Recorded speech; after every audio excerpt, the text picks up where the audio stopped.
Hello everyone, welcome back to my channel. तो चलिए हम डीपेस्ट स्कार्स एफएफ का नेक्स्ट पार्ट शुरू करते हैं। विंग ने वांगजी को उसे एक और मौका देने के लिए मना लिया था, पर ना चाहते हुए भी उसने वांगजी को फिर एक बार हर्ट कर दिया। जब वांगजी ने उसकी सिस्टर के सामने कहा कि विंग उसके साथ था, तो यानली, जिसे उनके रिलेशन के बारे में पता ही नहीं था, वो ये सुनकर चौंक गई। पर विंग अपनी सिस्टर के सामने सच नहीं बोल पाया। अगले दिन विंग का फिल्म शूटिंग से ऑफ था, उसे कॉलेज जाना था। अब उसने अपना घर शिफ्ट कर लिया था। उसकी फैमिली की कंडीशन भी पहले से काफ़ी अच्छी हो गई थी। विंग ने इस सब के लिए बैंक से एक ह्यूज अमाउंट का लोन लिया था, जिसके बारे में किसी को भी नहीं पता था। वांगजी ने कई बार उससे पूछने की कोशिश करी, पर हर बार विंग कोई ना कोई बहाना कर देता था। विंग ब्रेकफास्ट टेबल पर से जल्दी से एक ब्रेड उठाता है और कहता है, शिजे, मैं जा रहा हूँ, मुझे आज कॉलेज जाना है। यानी ने कहा, आशियान, आज भी क्या तुम लेट आओगे? प्लीज़ तुम हमारी कॉल रिसीव कर लिया करो, वरना हमें बहुत टेंशन हो जाती है। तभी वो बोली, आशियान, कल वो तुम्हारा दोस्त जो आया था, क्या तुम दोनों के बीच में कोई बात हो गई थी?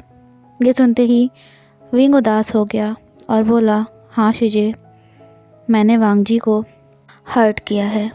यानली बोली, आशियान, मुझे लगता है तुम्हारा दोस्त लान वांगजी तुम्हारी बहुत केयर करता है।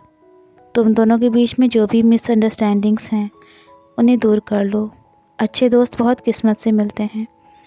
ये सुनकर विंग बोला, शिजे, क्या आपको लगता है कि वांगजी मान जाएगा या मैं उसे मना पाऊँगा? ये सुनकर यानली हंसी और बोली, आशियान, मेरे प्यारे भाई, तुम इतने ज़्यादा क्यूट हो, इतने अच्छे हो कि कोई तुमसे नाराज़ रह ही नहीं सकता है। विंग की आंखें खुशी से चमक उठी। उसने जल्दी से यानली को हग किया और कहा, ओके शिजे, अब मैं जा रहा हूँ, डोंट वरी, आज मैं टाइम से घर वापस आ जाऊँगा। विंग लिफ्ट से उतरकर नीचे आया और पार्किंग लॉट में खड़ी अपनी कार से जाने के लिए रेडी हो गया। तभी उसे देखा कि वांगजी अपनी कार में बैठा हुआ था और विंग को ही देखे जा रहा था। विंग चौंक गया और वांगजी के पास गया और बोला, वांगजी, तुम यहाँ कब से हो? तो वांगजी ने कार का डोर ओपन किया और कहा, विंग, अंदर आ जाओ और बैठो मेरे साथ।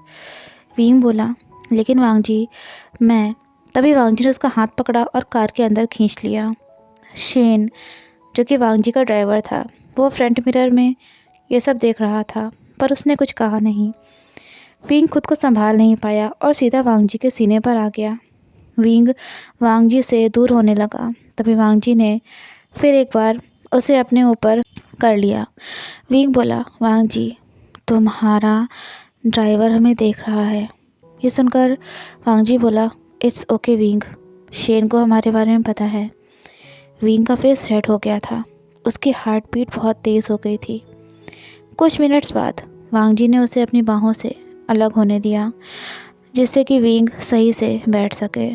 बहुत ही सीरियस माहौल हो गया था। कोई किसी से कुछ भी नहीं बोल रहा था। विंग को तो समझ में नहीं आ रहा था कि वो वांगजी से क्या कहे।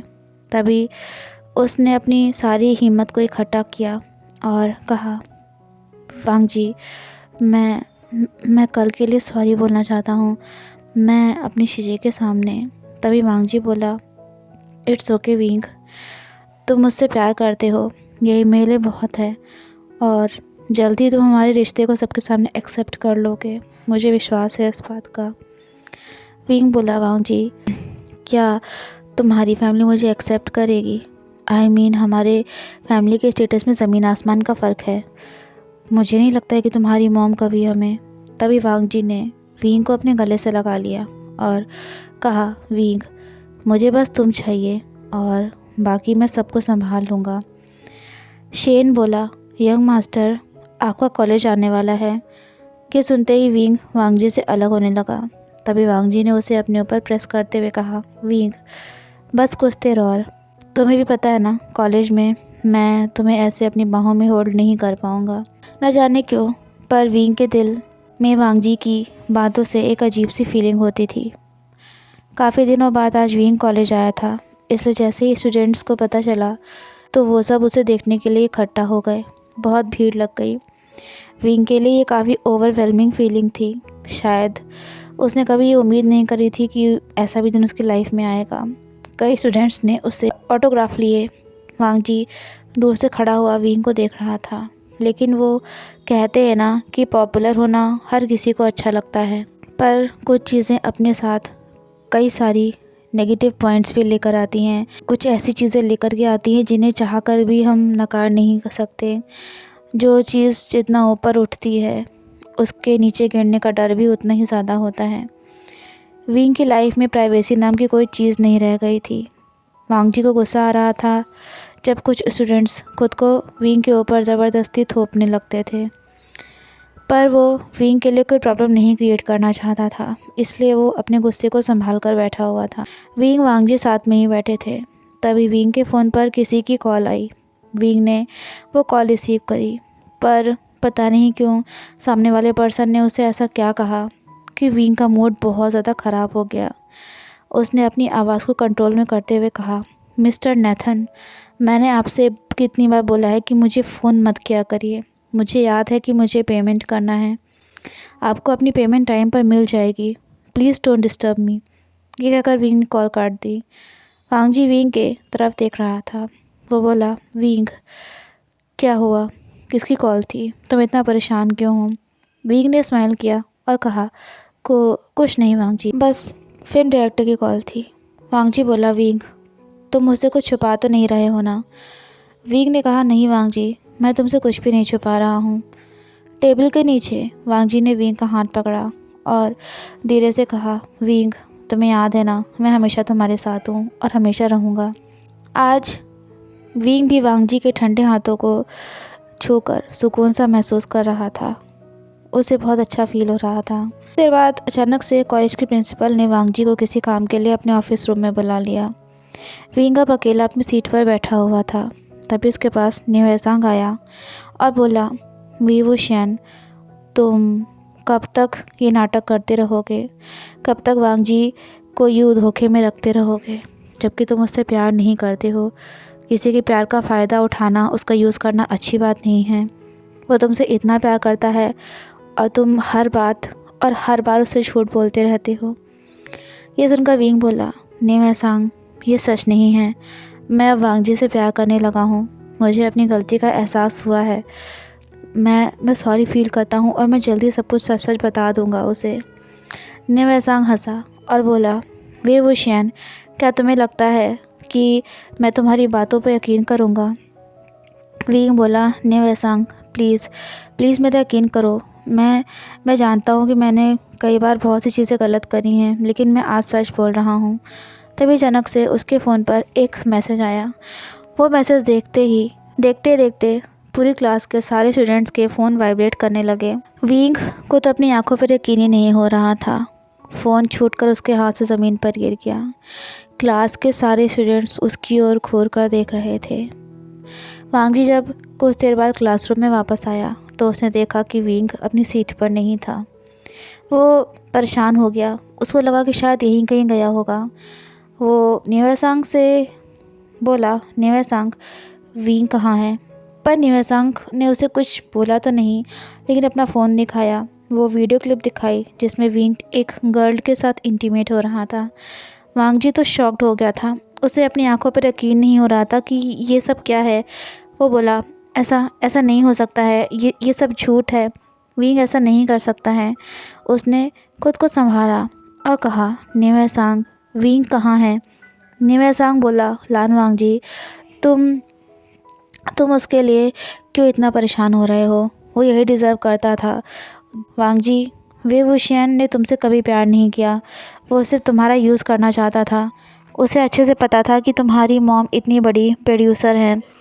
लान वांग जी, वो सिर्फ तुम्हारा यूज़ कर रहा था। वो बस चाहता था कि किसी तरह से उसे किसी फिल्म में काम करने का मौका मिल जाए।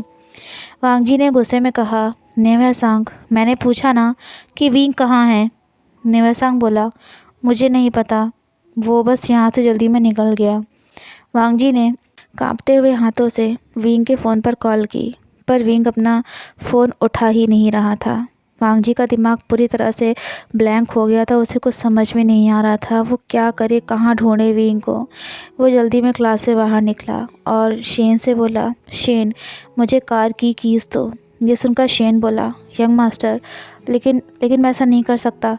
तभी वांग जी बोला, शेन जितना जितना मैंने कहा है उतना करो। मेरे पास ड्राइविंग लाइसेंस है। आई नो कि how to drive a car. You just need to give me the car keys, okay. मुझे कार कीज़ दो, मुझे ज़रूरत है अभी, और मुझे किसी चीज़ से कोई मतलब नहीं है। शेन वांग जी के गुस्से से अच्छे से वाकिफ़ था।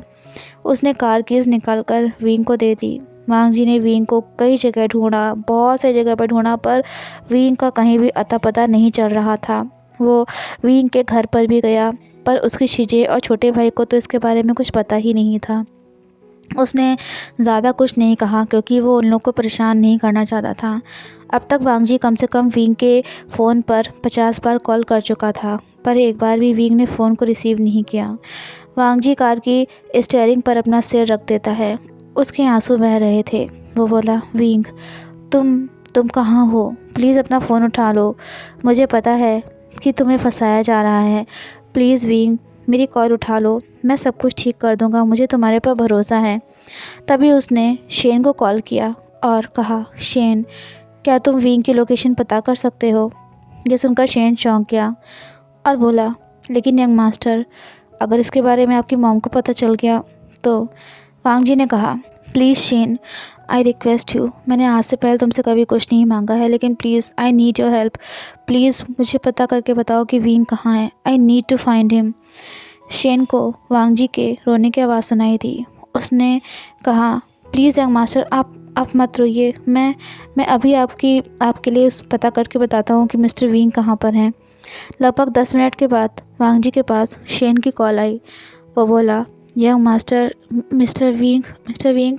वांग जी के दिल की धड़कनें बहुत तेज़ होती जा रही थी। वो बोला, शेन मुझे पूरी बात बताओ, तुम प्लीज़ मुझे ऐसे मत टेंशन दो और ज़्यादा। शेन बोला, यंग मास्टर मिस्टर विंग उस ब्रिज पर हैं जहाँ कई सारे लोगों ने सुसाइड करा हुआ है। वांग जी ये सुनकर बिल्कुल शॉक्ड हो गया। उसके होशो हवास उड़ गए।